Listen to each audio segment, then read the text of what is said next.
सभी छात्र एवं छात्राओं को शिवा मैथ क्लासेस में हार्दिक स्वागत है। और जो आज हम लोग वीडियो बनाने वाले हैं वो बनाने वाले हैं एलसीएम तथा एचसीएफ। और एलसीएम का मतलब होता है कि वह छोटी सी छोटी संख्या जो दी गई संख्याओं से पूर्णतः विभाजित करती, मतलब smallest number which is divisible given number. कहने का मतलब जैसे मान लीजिए आपको एलसीएम निकालना हो 4, 6 और 8 का, तो सबसे छोटी नंबर ऐसी कौन सी सबसे छोटी नंबर होगी जो इन संख्याओं से पूर्णतः विभाजित हो जाए। तो जो सबसे छोटी नंबर होगी इन तीनों से पूर्णतः विभाजित हो जाए वो 24 होती है।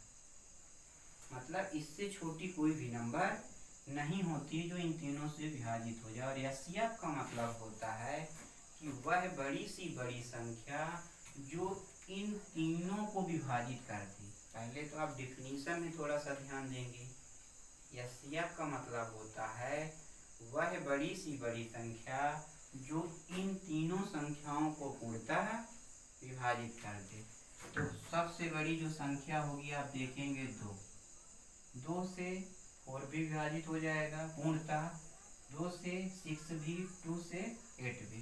तो कहने का मतलब हमारा ये है कि एचसीएफ का मतलब होता है बड़ी संख्या जो इन तीनों को पूर्णतः विभाजित कर दे, और एलसीएम का मतलब होता है कि इन तीनों से सबसे छोटी नंबर होनी चाहिए जो इन तीनों से पूर्णतः विभाजित हो जाना चाहिए। तो कहने का मतलब हमारे थोड़ा सा डिफिनीशन पर आप ध्यान देंगे। अब ये चीज आता कैसे है, ये सबसे बड़ी चीज ये होती है ये 24 आया कहाँ से और ये 2 कहाँ से आया।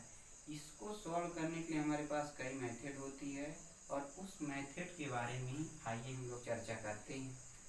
तो सबसे पहले आप जैसे मान लीजिए इसका एलसीएम निकालना है 4, 6 और 8 का, तो 4 का हम लोग फैक्टर करेंगे 2 इंटू 2, 6 का जब फैक्टर करेंगे तो 2 इंटू 3 और 8 का जब फैक्टर करेंगे तो 2 इंटू 2 इंटू 2। अब फैक्टर तो हो गया। अब बात फंसती है कि हम एलसीएम कैसे लिखेंगे और एचसीएफ कैसे लिखेंगे। तो एलसीएम लिखने का जो तरीका होता है हमारे पास मैक्सिमम पावर देते हैं। जैसे हमारे पास 2, 2, 2 पूरे नंबर को देखेंगे तो 2 यहाँ 2 बार आया है, 2 यहाँ 1 बार आया है, 2 यहाँ 3 बार आया है। तो मैक्सिमम जो पावर होती है, मैक्सिमम जो पावर होती है उसी को हम लोग लिखते हैं। तो यहाँ पर आप देखेंगे 2 3 बार आया है तो 2 का पावर 3, फिर 2 का कार्यक्रम पूरा हुआ।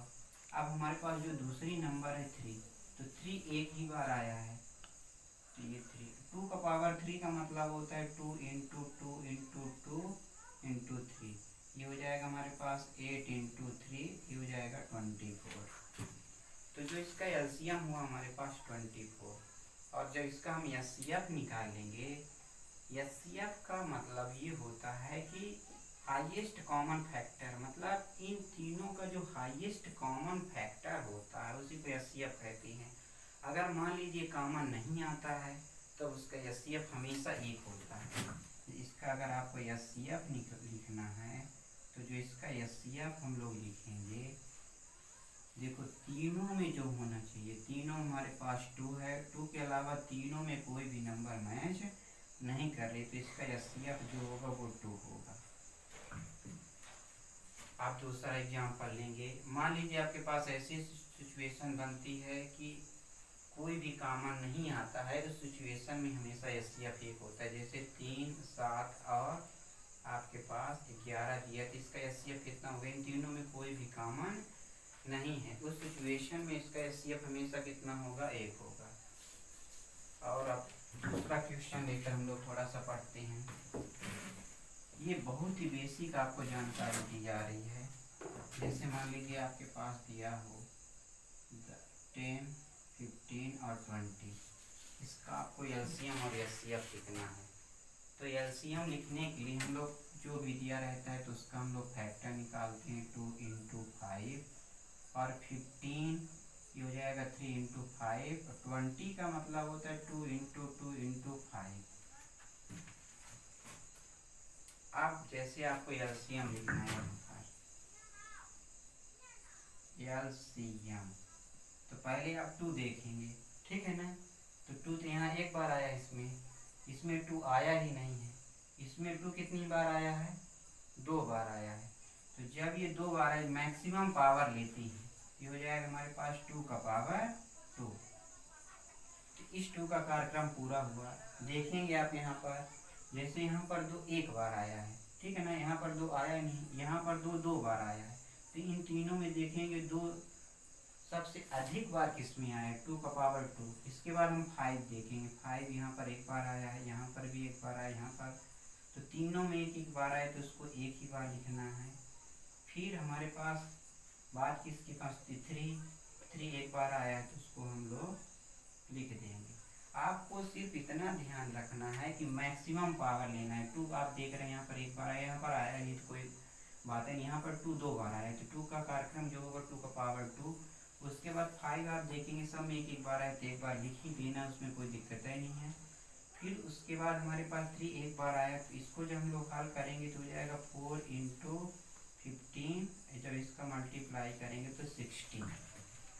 इसके बाद अगर आपको एचसीएफ लिखना है, तो जब एचसीएफ लिखेंगे, हाईएस्ट कॉमन फैक्टर, तो इन तीनों में जो